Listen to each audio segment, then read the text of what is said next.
বর্তমান সময়ে প্রায়শই একটা অভিযোগ উঠে আসছে এবং একটি শব্দ বারবার প্রকাশ্যে আছে, সেটি হচ্ছে ভুয়ো।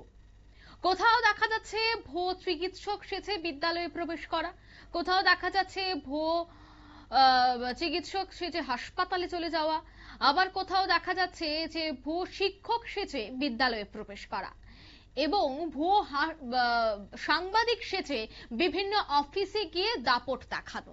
এই ধরনের ভুয়ো শব্দটা বর্তমান সময়ে দাঁড়িয়ে কিন্তু একটা বড় বিপদের মুখে ঠেলে দিচ্ছে। কারণ বারবার দেখা যাচ্ছে এই নিজেকে মিথ্যে বা নিজেকে জাহির করতে গিয়ে বিভিন্ন প্রফেশনকে কাজে লাগিয়ে নানা অকর্ম কুকর্মে জড়িয়ে পড়ছেন বহু মানুষ, বহু অভিযুক্ত। তার মধ্যে আরো এক অভিযুক্তের ছবি আপনারা দেখতে পাচ্ছেন। তিনি নিজেকে সাংবাদিক হিসেবেই পরিচয় দিয়েছেন, যদিও তার সাংবাদিকতার সাথে কোনো ধরনের কোনো দূরান্ত পর্যন্ত যোগাযোগ নেই বলে অভিযোগ। তিনি নিজেকে সাংবাদিক পরিচয় দিয়ে প্রতিনিয়তই অফিসে প্রবেশ করে নানা খোঁজ খবর নেন, বিভিন্ন খবরাখবর তিনি একেবারে দাপটের সাথে নেন এবং কেউ যদি খবর না দেয় তবে সেক্ষেত্রে একাধিক নিউজ চ্যানেলের নাম বলে তিনি সেখান থেকে খবর সংগ্রহ করে নেন। কিন্তু পরে জানা যায় যে এই ছেলেটি কোনোভাবেই কোনো সাংবাদিক বা কোনো চ্যানেলের সাথে যুক্ত নয়, নিজেকে জাহির করা এবং নিজের সেই কাজটাকে আদায় করে নেওয়ার জন্য, সেই খবরগুলি নেওয়ার জন্য সাংবাদিক পেশাকে ব্যবহার করছিল, এমনটাই কিন্তু অভিযোগ। অন্যদিকে অভিযোগ রয়েছে এই যুবকটি নাকি ডিওয়াইএফআই এর একজন সক্রিয় কর্মী, যে অভিযোগ আকারে এখনো পর্যন্ত পাওয়া গেছে। তবে এবার কিন্তু এই বিষয়টায় নড়ে চড়ে বসলো সাবরুমের রূপাইছড়ি কৃষি দফতর। কারণ সাবরুমের রূপাইছড়ি কৃষি দফতর থেকেই অভিযোগ রয়েছে যে ওই অফিসে ঢুকেই নাকি এই যুবক প্রতিনিয়তই চাপ সৃষ্টি করে নানা বিষয়ে খবর নিয়ে যায়, আর তা নিয়েই একের পর এক সন্দেহ যখন জমে তারপর তার থেকে আই কার্ড সহ বিভিন্ন বিষয় জানতে চাইলেই সবটা বিষয় ধীরে ধীরে পরিষ্কার হয়। তারপর তারা ভুয়ো সাংবাদিক অর্থাৎ অন্তর নন্দীর বিরুদ্ধে থানায় মামলা করেন। এই বিষয়ে কি বলছেন সাবরুমের রূপাইছড়ি কৃষি দফতরের কর্মীরা, শোনাবো।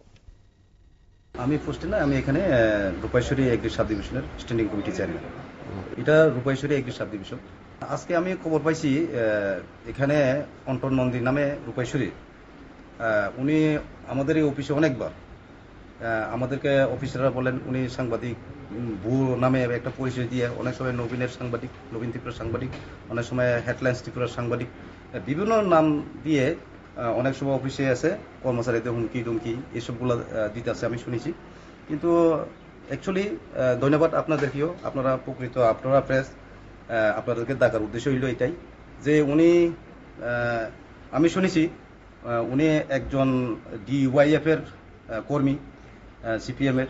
কিন্তু দেখা গেল ভুয়ো সাংবাদিক দিয়ে এখানে, আমি বলেছি দেখি আমি আজকে এসে দেখব, যাচাই করব, কিন্তু দেখা গেল উনি কোনো সাংবাদিকও না, ভুয়া সাংবাদিক দিয়ে আমাদের এই অফিসে এসে অনেকবার ধমকি হুমকি এসব বিভিন্ন বিষয় নিয়ে তদারকি করতে চাইতেছে।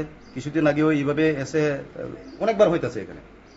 তো আমি চাইবো এখানে এই এলাকাবাসীর প্রত্যেক জনগণের কাছেও দাবি রাখবো যে এই ভুয়ো সাংবাদিক নামে যে পরিচয় দিয়ে অফিসে হানা দিতেছে বা কাউকে ধমকি দিতেছে, এইভাবে করে চলছে বিগত দিনে। অন্তর্নন্দী তার নাম, রূপাইছড়ি বাড়ি। না, এখন ব্যবস্থা নেব, যদি ভবিষ্যতে যদি এরকম করে আপনাদের মাধ্যমে জানান দিতে চাই, আপনাদের চ্যানেলের মাধ্যমে আমরা জানান দিতে চাই, যদি ভবিষ্যতে এরকম যদি ভুয়ো সাজিয়ে বা এইভাবে অফিসে এসে কোনো ধমকি হুমকি অফিসারদের কাজে যদি ব্যাঘাত ঘটাতে চাই, তাহলে আমরা আইনানুগ ব্যবস্থা নেব। আপনারা শুনলেন, আইনানুগ ব্যবস্থা গ্রহণ করা হবে সে কথাই তিনি জানাচ্ছেন এবং তিনি এও জানাচ্ছেন যে একবার নয় একাধিকবার এই ব্যক্তি অর্থাৎ অন্তর নন্দী সে বারবার সে কার্যালয়ে গিয়ে, সেই অফিসে গিয়ে নানা তথ্য নিয়ে আসতো, আর সেই তথ্য সে কোন কাজে লাগাতো, কেনই বা সে সাংবাদিকতার পেশাকে ব্যবহার করে এই তথ্যগুলি সংগ্রহ করত, তা নিয়ে কিন্তু একাধিক প্রশ্ন উঠছে। যাই হোক, তবে এবার যেহেতু থানায় অভিযোগ এবং আইনি পদক্ষেপ নেবে তারা জানাচ্ছে, তবে আইনি পদক্ষেপ নেওয়ার পর কি বেরিয়ে আসে কেন সে এই পেশাকে ব্যবহার করছিল সেটা পরে স্পষ্ট হবে।